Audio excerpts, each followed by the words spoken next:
You have talked so much about the importance of connection, and so often we think of it as one-on-one connection. The women in this room, they are high-achieving workers, they're making decisions for their families, they're managing a lot of stress. What role does this community at the Women's Health Luncheon play in that growth and wellness that we aspire to? Well, actually incredibly important, because first of all, giving is one of the big components of well-being. We think of giving as just what we're doing for the people we're helping, but giving is also an incredible way to put our own problems in perspective, to deal with stress in a way that is much less intense and can help us connect with a deeper place in ourselves from which we are all much more interconnected. And when you have a community that comes together to do good, it's just truly an incredible way to improve our well-being as well as make a difference.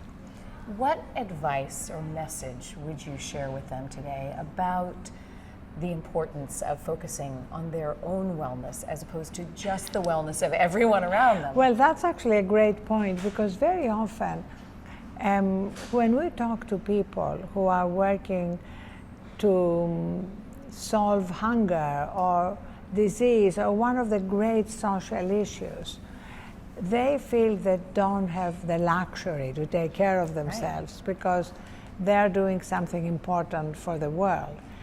And my advice, based on the science of well-being, is to put your own oxygen mask on first, because we are not much good to anyone if we are depleted and falling apart. And so taking care of ourselves is not a luxury. It's an investment in our leadership. It's an investment in ourselves that pays off in every possible way. So we have so much evidence of that now, and one of the things that we're doing at Thrive is try to elevate these issues around connection, but also around sleep and food and exercise and stress management, elevate them to be scientifically based components of health, as opposed to warm and fuzzy nice things. Like, oh, self-care. Self-care, so nice. Yes, scented candles. Right, exactly, silk pajamas. Even before we had all this data, I feel like you had your mom, who was, it seems to me, ahead of her time in the way she regarded time capital and meditation and wellness. What are some of her enduring lessons that you live by? Well, first of all, thank you so much for mentioning her, because she is the foundation of my existence. And you're absolutely right. She really kind of instinctively knew all these things. And she hated multitasking, for example. The last time she got angry with me was when she saw me talking to my children and looking at my email at the same time. Which a lot of us do. Which a lot of us do. We're all guilty. She also kept saying to my sister and me, you know, don't miss the moment.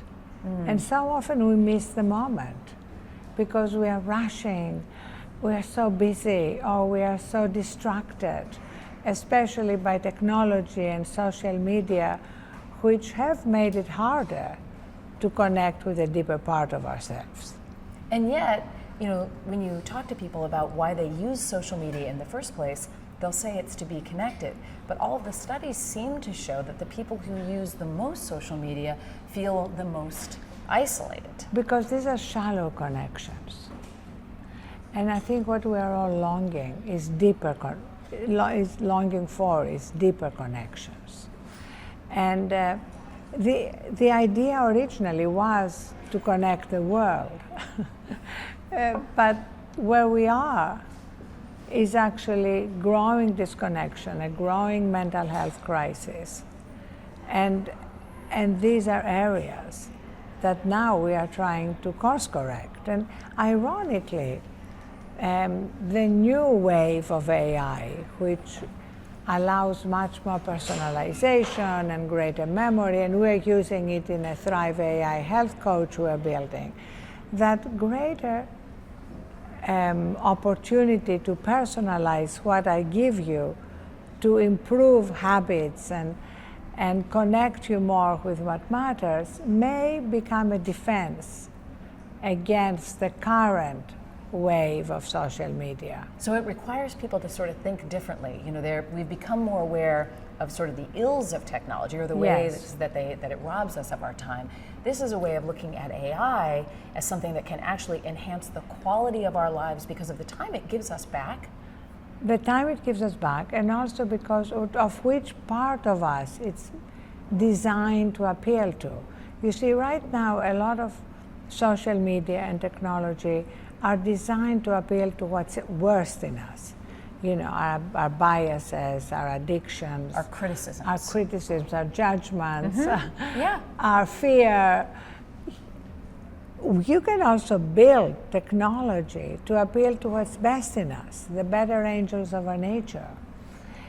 And we are all a mixture. It's not as if these are the good people and these are the bad people. You know, we all have a bit of everything in us.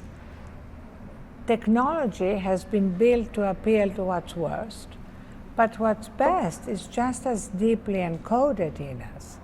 So companies can make a lot of money. It doesn't have to be a not-for-profit, appealing to what's best in us. So you would say, in short, the future of AI for wellness is very positive. We have not unlocked its potential.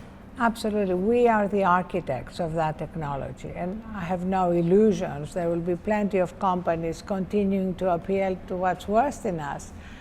But I really hope that more and more companies will build products to appeal to what's best in us, demonstrate that they can be extremely profitable, and therefore have more companies follow suit. Last question, what gives you the most hope right now as you look to the future? What gives me the most hope, and Lisa, I was telling you before we started that my youngest daughter just graduated from the Harvard Divinity School. So what gives me hope is the fact that there is a new spiritual longing. Her generation, but your generation, my generation, there is that recognition that when so many people rejected religion, we threw the baby out with the bathwater.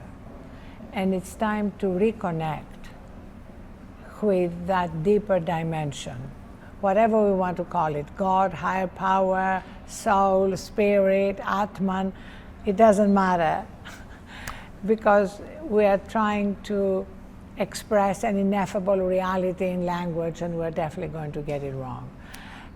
So I'm very excited about that, because I think this spiritual vacuum is at the heart of the mental health crisis. And if we can begin to build that out more and allow people a free space to explore it, yes, mental health improves. Exactly. I love what you said about a free space to explore it, because there is such fascination with exploring outer space, but you know, inner space is really, for me, a much more exciting exploration. And much more accessible immediately. Much more accessible and less dangerous. Yes. Perfect. Chris, that was awesome. I agree, and I'm so excited. So your daughter's looking for an agent now. Yes. But the book is written, so... Yes, but she did it, you know, during her time, during classes. It's great. And it's a combination of poems, short stories, with a lot of humor.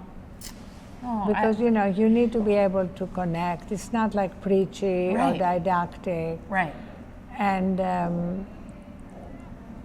you know, objectively, as a writer, right, you would know. I think she has nailed it. Ah, that's great.